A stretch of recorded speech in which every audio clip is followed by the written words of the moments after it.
Hello, everyone, and welcome to Schmidt List. I am your host, Kurt Schmidt. I am excited you are joining me today because we have an exciting conversation to have today. Honestly, it's going to be great. We've got Beth here. She's going to be joining us in a second. Before I get started, I do want to mention the new book is out, 10-10-10, Craft Your Life with Strategic Precision. This is based on basically the last 20 years of my life and everything that I've done to kind of get to where I'm gotten. I haven't gotten to where I want to get yet, but I'm still going there. But this is the path I'm following, and it's working out really well. And it's getting great reviews. A lot of people have really enjoyed it. So make sure you go and check it out. All right. So let's jump in and meet our guest today. Beth, how are you today? Great, Kurt. Thanks for having me today. I'm really I excited to am be so here. I'm so excited you're here. So tell me about the work you do. You work in consulting, and so tell me about the type of work you do and who do you like to work with? So, I am owner of Elberry Transformation Consultants. We do innovation and transformation consulting, but really on the human side. So, you can build and design anything, but really, what should you be working on to have the biggest impact in your organization? What that looks like for us, it's that enterprise transformation strategy. Once you get into solution design, we look at that human centered solution design. And also, we build in house capability and getting your teams to understand what they should be building, the why behind actually the things that they're designing. We like to work with larger organizations, mid large organizations that oftentimes have those silos that get in the way of people really understanding who they're designing for, and we get them closer Yeah. to those teams. Yeah, and I'm really glad you brought up the silo part because that's somewhere where I want to start and jump into because natural progression of industry growth in a business is siloing because you have these disciplines within the organization that need to get better at the work that they are doing for the organization. So you have these areas, you have finance, you've got product, you've got tech, you've got sales, you've got marketing, you have all these different sort of pillars throughout the organization. And they're just growing vertically, right? They're just going, going, going. And then they turn around and they realize like there's no connectors between those groups anymore. It's almost as if they are multiple organizations working in one singular organization. Now, you would think because they all are moving, they're supposed from the outside, they look like they're all moving the same way and shipping the same things. But internally, it's not like that, right? So talk to me about why are companies realizing because, for years and years and years, that seemed to be fine. Why is it changed now? Why are people seeking this transformation, Beth? You're exactly right. Silos are the antithesis of being able to transform effectively. So, where we come in is having those conversations with leaders saying, really, where are you having these struggles? What are you trying to accomplish? What things are getting in your way? And oftentimes they don't necessarily know. They Oh, see it sure. from their angle. Leaders have the people who they're closest to with their managers. They get information from their managers about how complicated things are for their teams. But imagine if you are having your boss tell anybody how complicated your job is. Nobody wants that because it's going to be oversimplified. But at Right. that point, then you have these senior leaders who are making decisions on oversimplified information. So, where we come in is we then bring these cross functional teams together where everybody's going to hear something differently. Your finance people are going to hear things differently than your marketers, then are going to hear that from your sales, then your engineering teams, right? And you're right, they're incentivized to do things within their silos. You don't often have people looking across the organization trying to figure out what are those things that are really impacting success. And that's where we bring the leaders in to say, yes, you have these teams, but how do you then bring these teams together so that they feel like they're part of a team? And that even gets into a even broader strategy as we're getting into this space of I want to feel connected at work. When you Yeah. start bringing these teams together to talk with each other, collaborate with each other, and if we're getting into customer innovation, getting them in front of customers to learn directly from customers, or if they're building for internal teams, getting these cross-functional teams to sit down with the people they're building for, and then really collaborating together and struggling together to identify where are those pieces that they should pick apart. They're getting into some really great innovative spaces on how to tackle the most pressing things impacting success. And those people, though, it can be a struggle because I mean, I've run into all sorts of arguments on why they shouldn't talk to customers. I mean, it all comes from a fear of, they're scared to talk to the customer. Yeah. What if they said they didn't like something? And I've seen every excuse possible, right? Like, well, this isn't, this is sales job, this is marketing's job, this is somebody else's job to talk to the customers. I need to get back in, in this area and focus on these areas. It's a waste of my time because I don't interface with customers. So why should I talk to customers, right? It is a big thing, especially with your sales teams. If you have a sales team that's very protective of that client, Yeah, they don't want people come in and take their relationships. what if they say something that hurts the relationship? And what we find is that customers really want to do business with the vendors who they've chosen, but all vendors have friction points. And so if you can better equip your teams to hear directly from those customers, one, feel heard. Then your teams feel like they're impacting real things that are impacting them, right? We just got done with a project recently, and our process was we were talking with customers at the beginning of the week. We did innovation sessions in the middle, and then we went back for feedback sessions at the end of the week with the same customers who we had talked to in the beginning. And we had talked to one who was just really Mm. frustrated about the experience that was happening with our client. And by the time we got back to them, they said, I feel like you've heard me. I feel like you really understand the things that are getting in my way. If this is part of your synthesis, that means other people are struggling with it too. And I feel like you figured out a way to solve for all of my issues. Thank you so much. That's a big deal. Right. And so all of a sudden, you have these customers who are excited about the direction your company is going, want to invest in you more so that they can see that reality come true. Yeah. What I find too is that, where does this usually start, right? Because it usually doesn't start from an opportunity. It starts from a problem, right? Before, all I had to do was really worry about my competitors more than I had to worry about my customers, really, right? And now what we're seeing more and more is that it's not your competitors that are in your way, you're in your own way, right? Now, is that you have all the tools and technology and people power that you could ever want, but you're just getting in your own way. So what is the problem that people usually show up with you with, Beth? And then is that the actual problem times when you get in there? Because there's been so many times where people said, "Oh, I need somebody to come in and work with my sales team," right? And I'll come in and I'll talk with them and I'll be like, "Actually, you just should fire that person right there. That's your problem."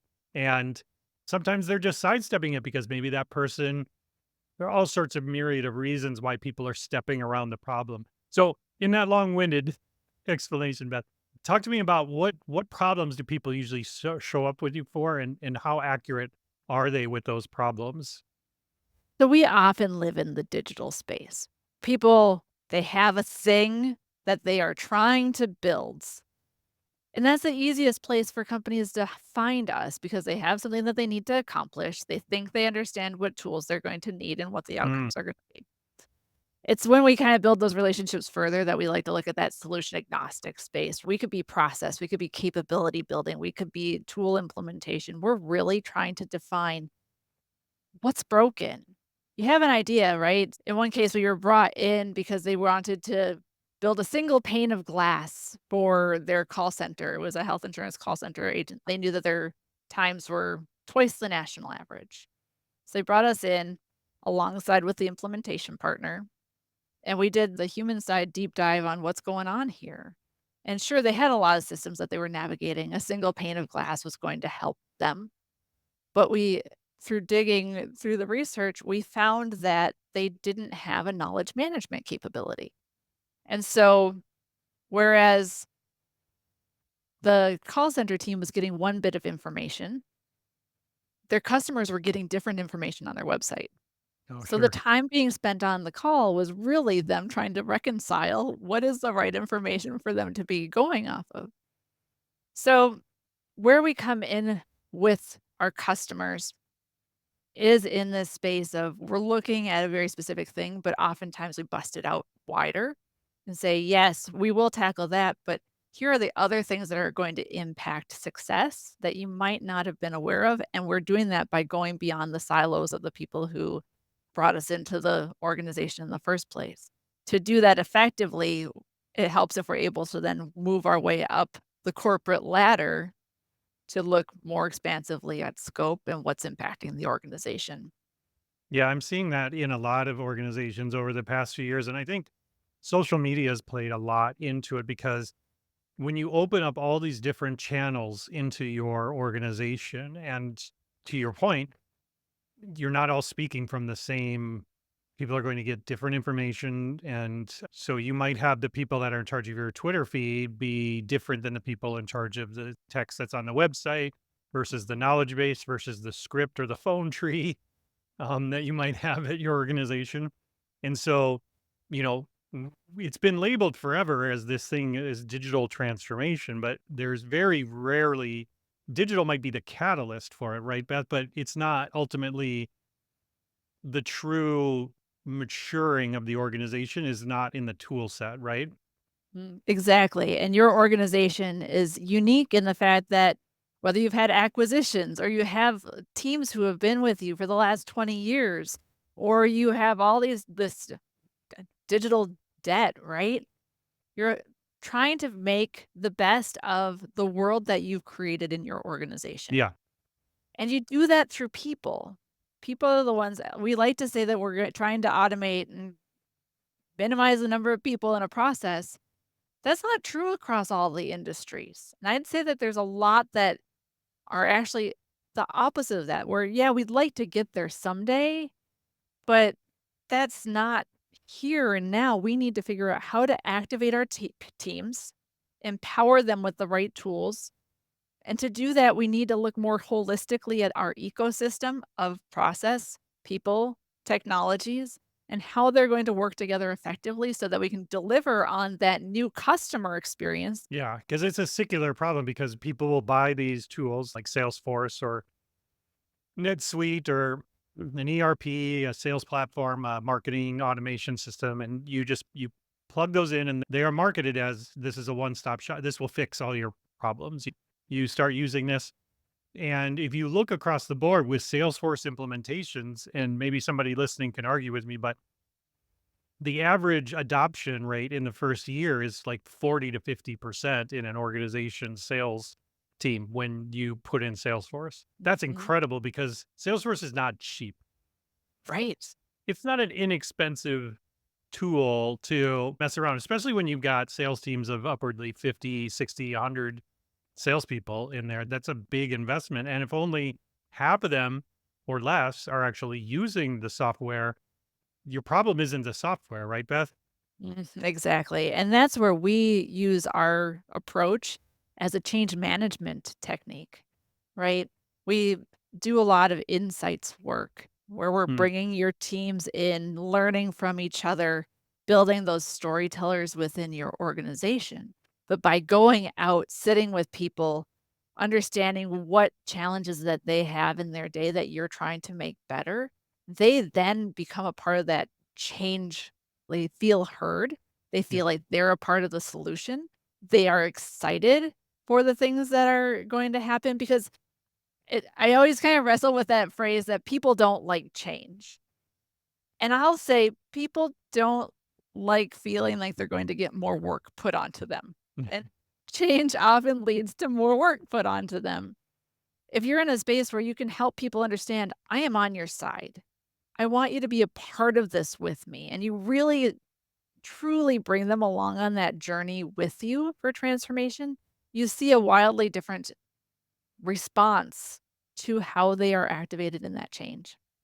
Yeah, 100%. Because the best change management people I've ever worked with in my career are highly skilled communicators first, because everything starts and ends with that communication. And so, in an organization that's built in a very siloed way, whether it's by design or it just happened by accident, that cross channel communication is not in place other than high level company stats or goals or things, right? Like, this is how much revenue we got. Everybody contributed. Good job, everybody.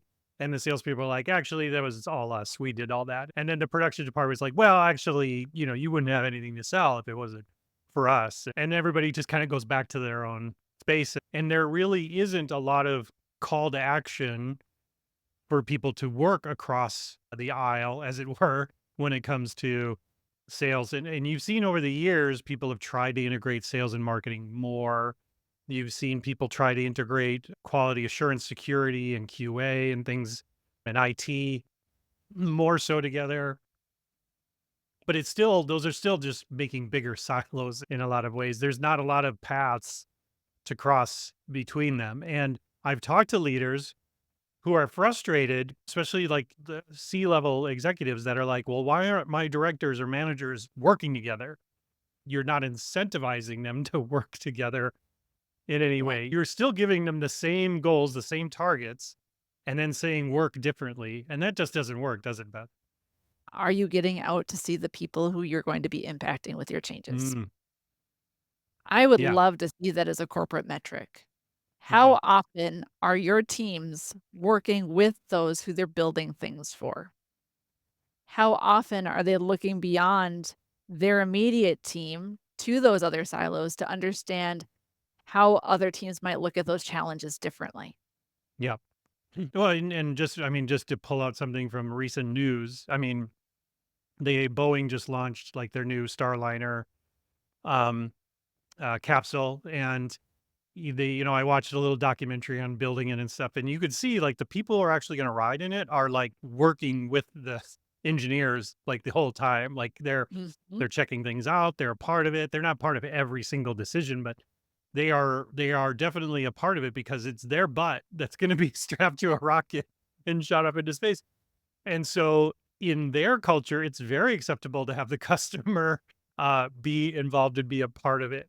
Um, and that's a very sensitive area. So you would think that in other areas that maybe are sensitive, like CPG, like food or taxes or financial, like you would want the customer who's going to be could be crippled in a lot of ways, some in some fashion if the things don't go right, you would want them to be more involved. But it seems almost in those industries, there's been this culture of like, we don't want to show you how the sausage is made, Mm. right? Exactly, and that's where we look at that front end strategy, right? We get teams together, we get the leaders together to understand what goals are we trying to what metrics are we trying to move here? Yeah. We then look at the end-to-end process and say, what do we need to learn and who do we need to learn from?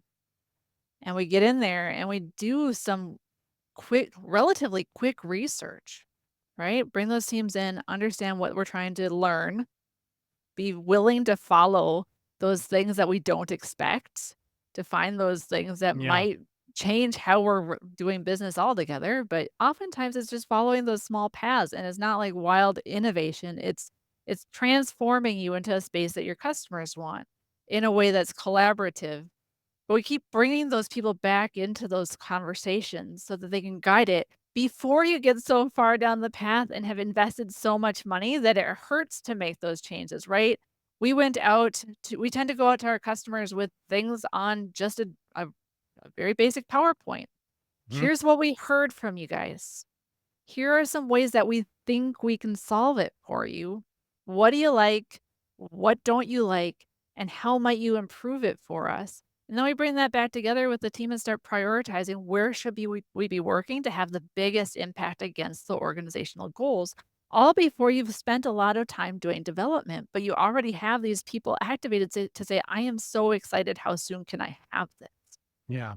I know what we're all working towards. But how often do you hit a roadblock right then and there? Because I've been a part of transformation efforts where just getting people to agree on what the goals are can be very challenging, right? Because you'll have the CEO saying, well, bottom, top line revenue, that's the goal. And then you'll have the CFO saying, well, profitability is really the real goal. And then you'll have the HR person saying, well, retention of our employees. So you'll have these discussions and then you start to realize like, oh, okay, I see what's happening here. How often when you say you mentioned like we get them all together, we start talking about what does that process actually look like? I mean, you don't have to go into crazy detail, but if you can give me an insight into how do you get these people to agree on what the ultimate goals are? What's some ways if I'm listening to this and I'm trying to get some takeaways, Beth, for my business, where should I even start when I pull everybody in the room together?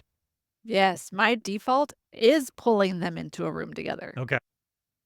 right? I think a lot of times we do things by email or we do things one-on-one. There are so many opportunities to just get the people in the room, and where I would say as business owners, as people doing your work, the place that you should start is as taking that guide, the guide approach. Don't be an expert. Right. A lot of us are challenged to come into the room and know all of the answers.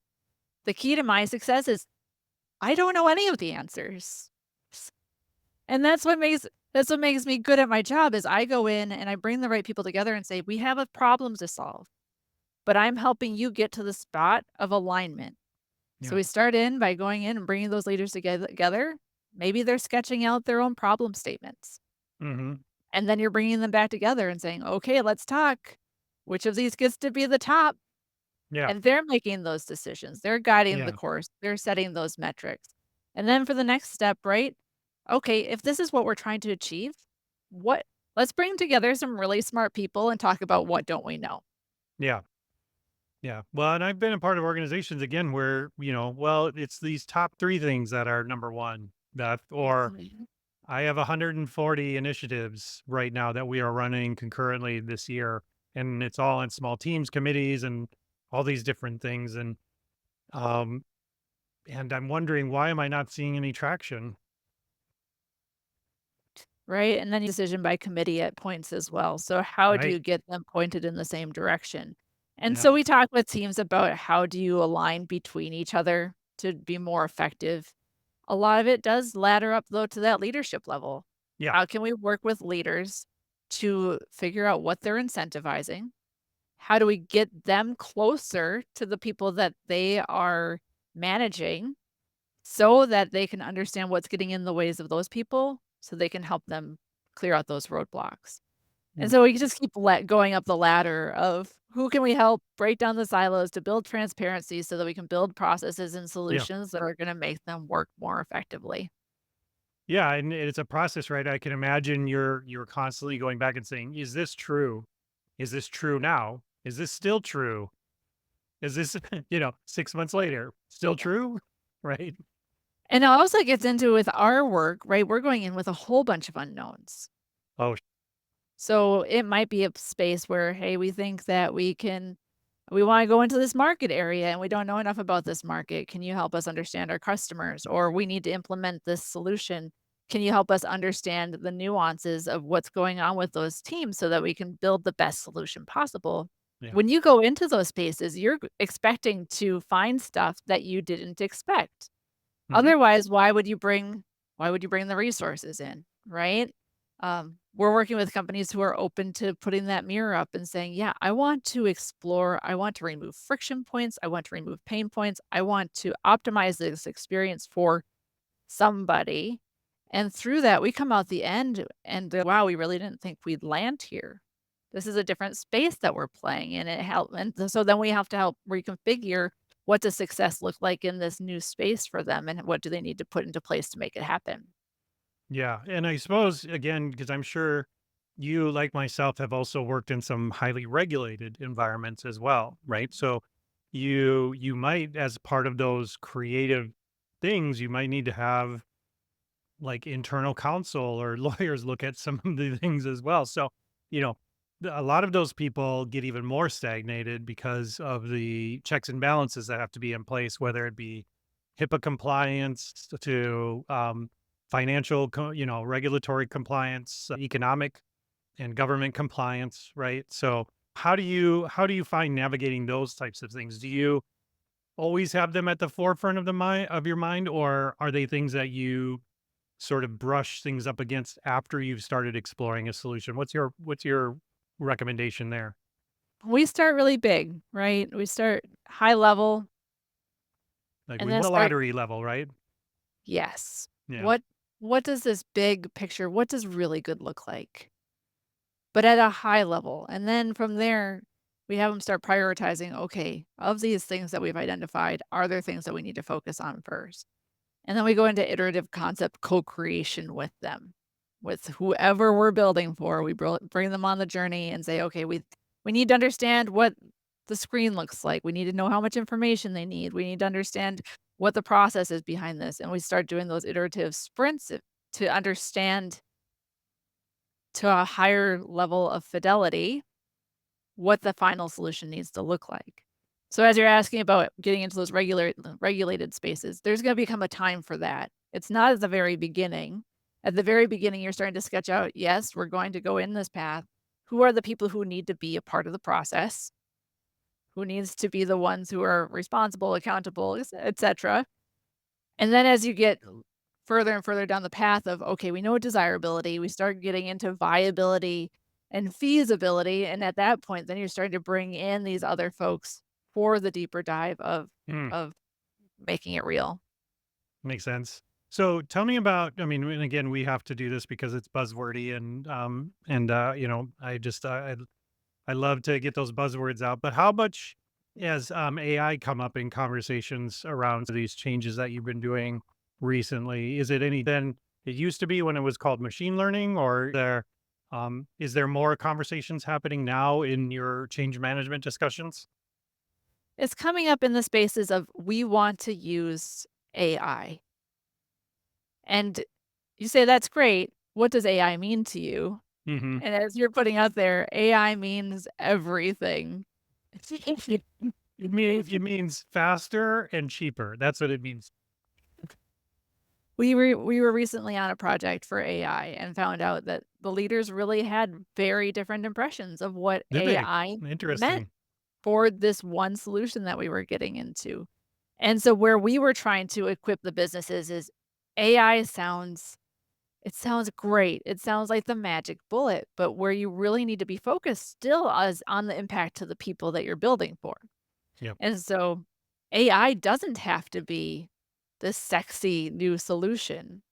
It can be helping your teams get to this place that they just need to get to more effectively and efficiently. I worry that companies are seeing it as something that's going to be revolutionary and wildly different. When I think, to your point, it's more about making things easier and helping the team work more effectively to get things done. In my space, it's still all about people. Yep. So I think I'm hopeful that my job is going to withstand it in that your company is unique. Your people are unique. You've hired this unique skill set to work within your unique organization. So how can I help unpackage all of that so you can understand how to use things like AI most efficiently to accomplish the goals that you're trying to achieve? Yeah, because we've had a lot of promises over the years. I mean, you've been doing this for a little while, and so you were part of, I'm sure, the big data revolution. Remember, big Mhm. data was going to change everything years ago, and it was going to allow us to predict customer behavior. It was allow us to predict all these different things. It was basically AI without saying it was AI at the time. It's a lot of similar promises, and turns out big data didn't deliver on all of its promises that it was going to have. And now we've got sort of this um I don't know, dashboard we put on top of big data, I guess, or something called generative AI. And we're going to attempt to use that. But again, as you mentioned, people have very different ideas of what it is and what its value is. And then on top of it, I mean, even in my business, I mean, in some of our master service agreements, we're asked specifically you cannot use any AI, generative AI tools like ChatGPT or anything in part of the work that you're doing with and for us, because a lot of these more highly regulated places are um, really scared of lawsuits and different things because of the data is not, you know, clean, for lack of a better Mhm. word. So there's all sorts of problems with generative AI as a solution in the first place, let alone people being aligned on what it actually does or can do for you, right?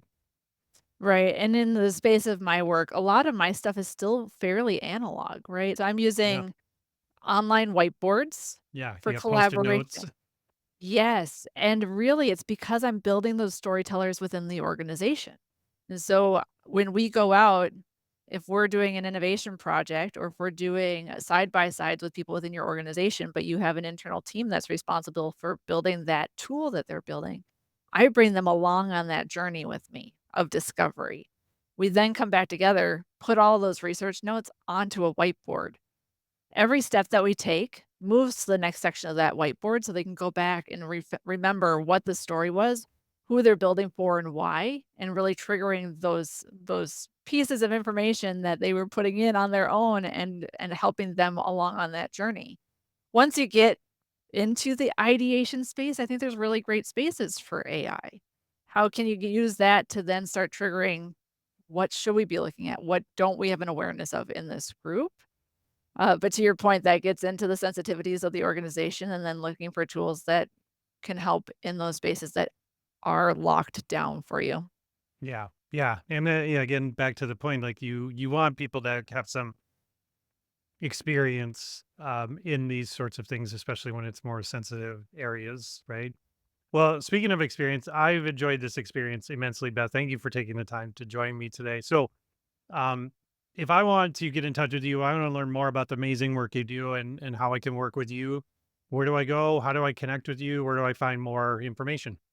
The best place to find us is at elberry.com, ELLBERRY.com.